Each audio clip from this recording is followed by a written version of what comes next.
Ambassador, allow me to start with you, and let's start from the title of this session. The title is, How Can Governments Build a Future-Fit Economy? For those of us who aren't as technical, or those of us who don't quite understand what does it mean, what does a future-fit economy mean? Could you kindly elaborate and tell us whether or not you agree with that definition? I do. And I think that, well, first of all, let me just say how honored I am to be here. It's nice to return to such a wonderful country, and there's a lot of lessons to be learned from the way the UAE is approaching its economy today.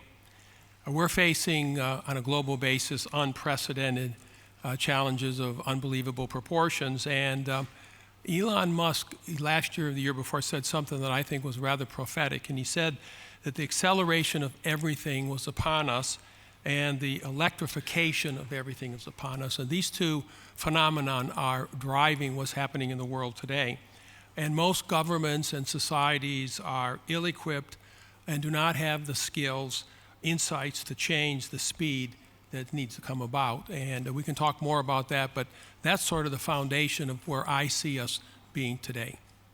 But is the future of countries being, well, fit, or, I mean, should you look inwards or should you look outwards? As in, should we be focusing more on competition with other countries?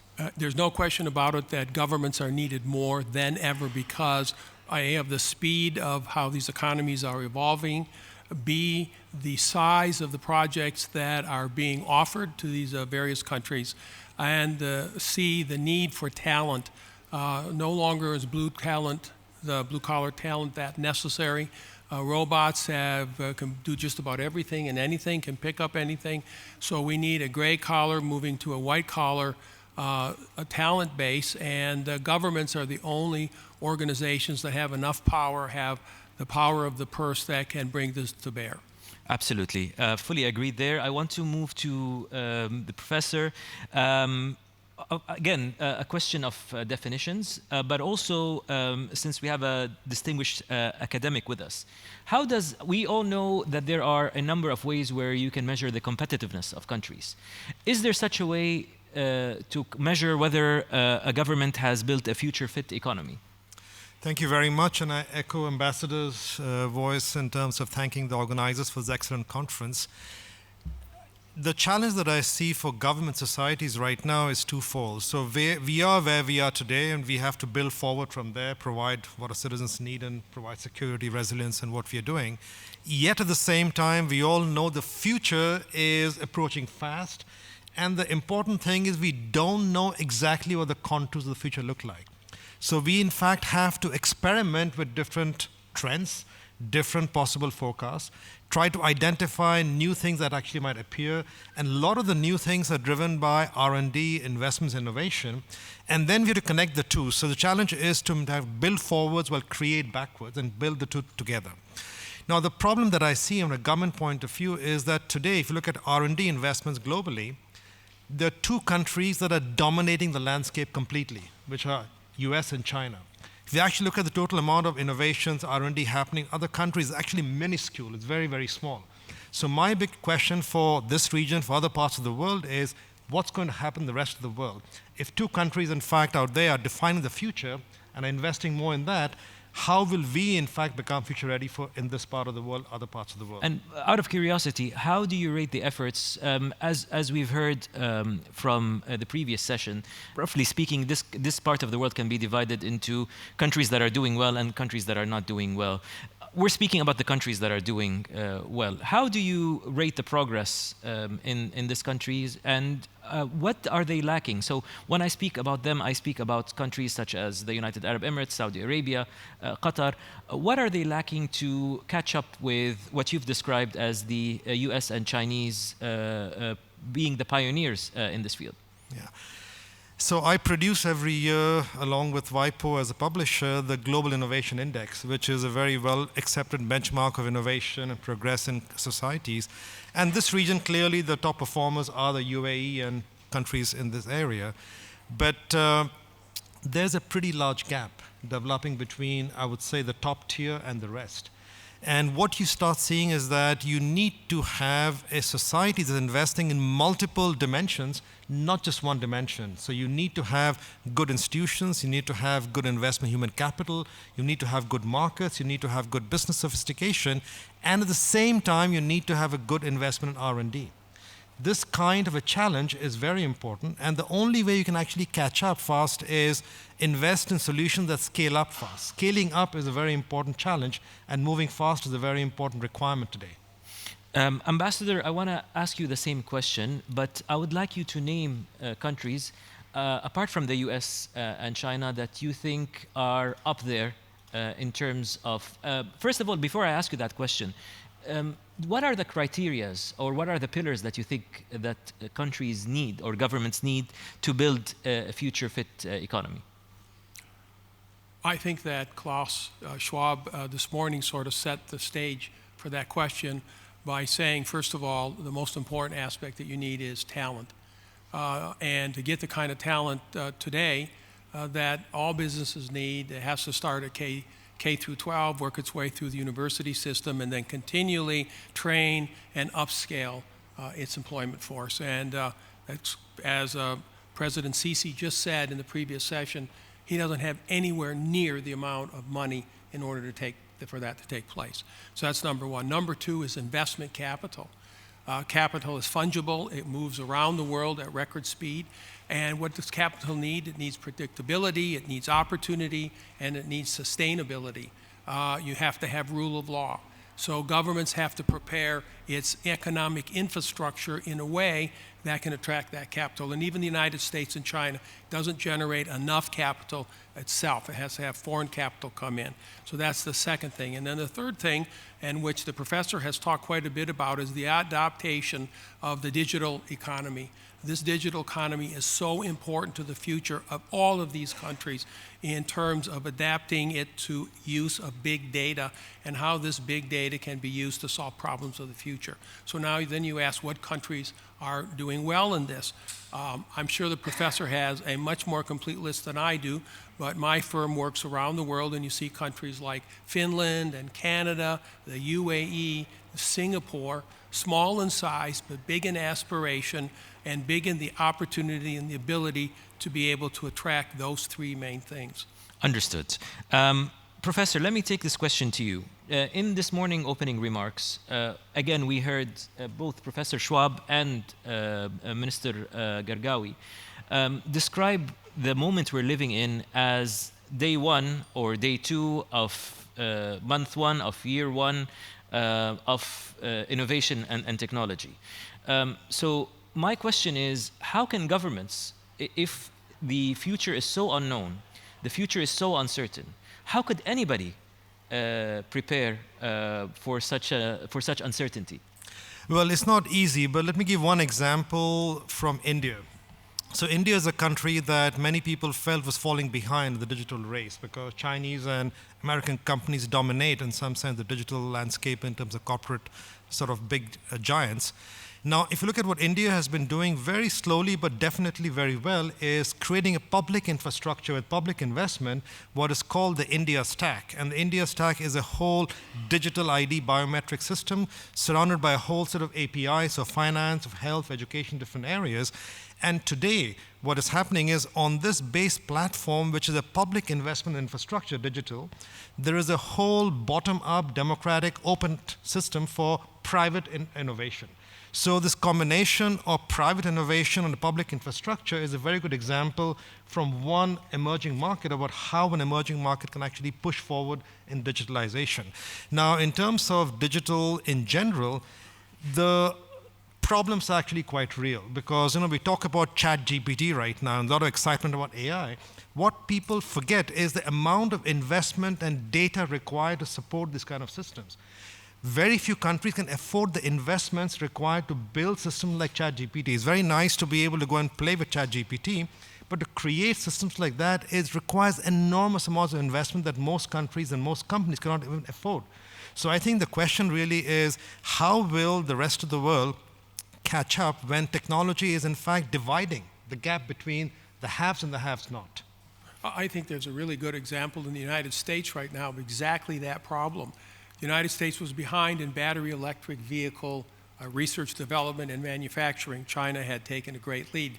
The governments got involved and, number one, produced what we call the Inflation Reduction Act, which is giving massive amounts of capital to U.S. companies who build a battery plant or a new electric vehicle assembly plant in the United States. So that's step number one. Then the local governments have taken a page out of that book, and they are now themselves getting involved in the actual economic development of the projects themselves. And by the way, it's $5 to $10 billion of capital investments just to build a plant that can produce 500,000 of these batteries and electric vehicles per year. And you consider that we have to do all of this by 2035, and we're going to making 100%, you're talking 20 times $10 billion or $200 billion to transcend or transition the industry. Now, what the states are doing is they're competing like they never have before to land those projects, because each one of those projects itself has anywhere from 3,000 to 5,000 direct jobs, and then in addition to that, all of the multipliers that come in effect that could probably produce somewhere in the neighborhood of 20,000 to 40,000 jobs. But the big thing is what they're doing to attract these companies. They're providing sites, which they develop years in advance. They're arranging for talent pools and massive incentives.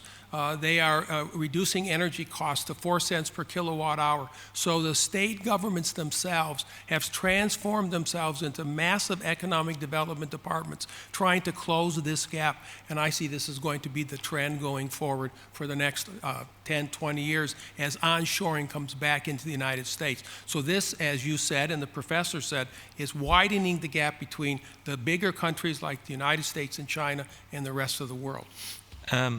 Ambassador, you were a businessman before going into politics, or before being a diplomat, and now you're back into business. Yes. Let me ask you this question. Are people who come from the private sector, executives who come from the private sector, are they the solution for governments going forward? In a way, I'm just speaking generally. You tend to be less politicized. You tend to be more efficient, eyes on the ball. More effective. So is going and hiring from the private sector the key for governments to build a future-fit economy? I think it's a compromise. It's a joint venture between the private sector and the public sector. I think what the private sector can do for government is two of the things that you have just mentioned. One of them is efficiency. More importantly, it's the ability to look every single day at what goes wrong, admit it, square it right in the face, openly discuss it, frank and open dialogue, and come up with solutions every single day. Okay, that's the second big thing. And finally, what private businessmen bring that the government doesn't have is we do not have an aversion to risk. We are taught from the time we begin working to accept risk, to measure it, make sure that the risk can produce greater the results than it can failure, but that failure is okay, and that you can learn from failure. And the biggest things that you learn in business comes from failure, doesn't come from your successes.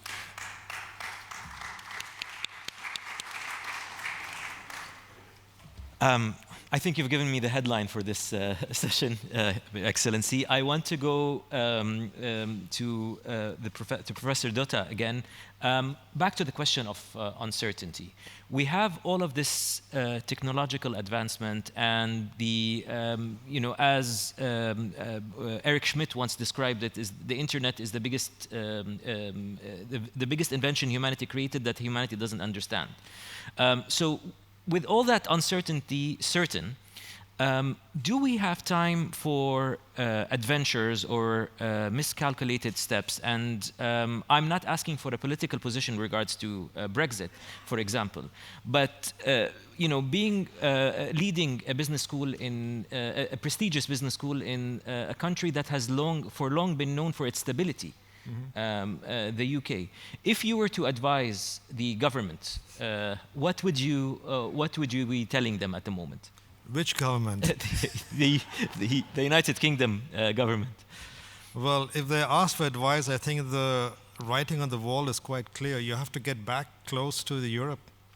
I think you don't get any better by moving away from your biggest trading partner a biggest source of knowledge. If you look at all the UK universities, they're losing students from the Europe. And of course, they're filling the gap by hiring more and admitting more Chinese than Indian students, but that doesn't do the diversity pool. You need great students from Europe to actually come to choose Europe choose the UK as a source of place for education.